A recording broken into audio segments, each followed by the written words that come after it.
કરીને બિહારના બહુ સારા ઉર્દू ગઝલકાર અને સાહિત્યકાર થઈ ગયા। એમણે બહુ સરસ કીધું कि दीवारों से मिलके रोना अच्छा लगता है।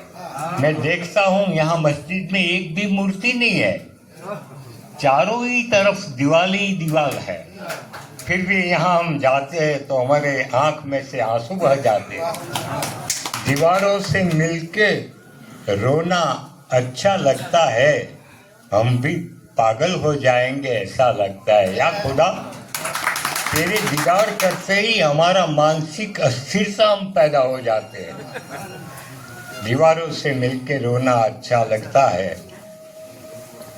ત્યાર પછી એક તુક બહુ સરસ की कि ये दुनिया है, मैं पढ़ता हूँ देखता हूँ, मुझे भी नफरत आती है। ये दीवारों से मिलके शाम समय इस सूने घर में યાદોं का મેલા लगता है।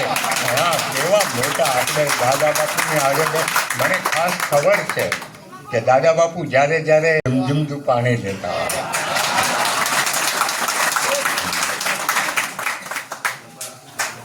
આ સમાજની કુરૂપતા જોઉં છું ત્યારે મને પથ્થર મારવાની ઈચ્છા થાય। કિनको મેં પથ્થર મારું, उगामू तो छूं पर कोने मारूं, ये शीश महल में हर एक चेहरा अपना लगता है। दीवारों से मिलके रोना अच्छा लगता है। અહીંયા આજે ઉપસ્થિત થવાનો શુભ અવસર મળ્યો।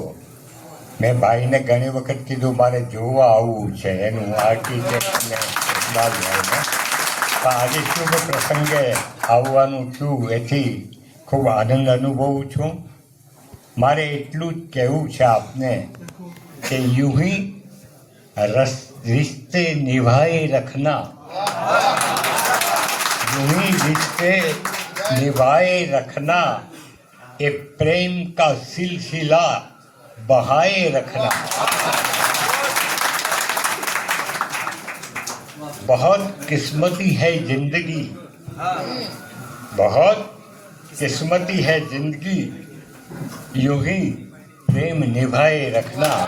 એવી આ સરસ પ્રસંગે અમારામાં મારામાં બધામાં એક સરસ મજાનો ઈશ્વરનો વાસ, અલ્લાહનો વાસ છે। કોને આમાં નીચું કોને ગણવું, ઊંચું કોને ગણવું, આ એક આપણી એક ધરોહર। આ તો ઠીક છે, એક શેરીમાં બધા હાલ્યા જાય ને તો ગીરજી થાય એટલે અડધાને આમ રાખે ને અડધા આમ રાખે,